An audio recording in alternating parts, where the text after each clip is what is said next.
Kubulawayo kune murume akaroora mudzimai wake. Zvenguva diki mudzimai akabata pamuviri. Pave pamwedzi minomwe murume akawana mufoni memukadzi wake muine meseji yanga yakanzi, mwana wedu ari kutamba here, uya ndimutengere mabhanana, ukadya iwewe anenge atodya uye anofanira kuziva kuti baba vake ndinomuda kubva ari mudumbu.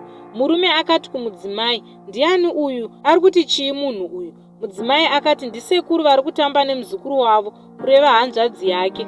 Murume akafona nhamba achishandisa foni yemukadzi. Chokwadi murume akafona ari masikati achiti, uya unditore, ndiri kunzwa mabayo, undiendesewo kuchipatara, mwana wako asati akanganisika. Haana kuita nguva refu pakasvika mota ikapinda muyadhi.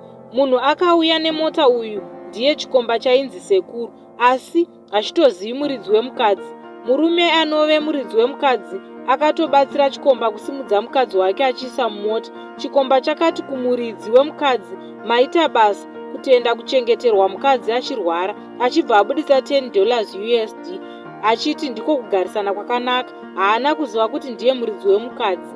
Vakuda kubuda, muridzi wemukadzi akaenda kumberi kwemota akati, hoo, hapana kwaari kuenda uye haasi kurwara. Ndindaronga izvi, ndaida kuziva zviri kuitika. Thanks, ndaziva, chiendai henyu. Asi zivai kuti ndiri kukuchengeterai mukadzi wako. Asi chiendai henyu. Chikomba chakabuda hachina kucheuka uye hachina kurohwa. Vakagara 11 days pasina kubvunza kana kurova munhu.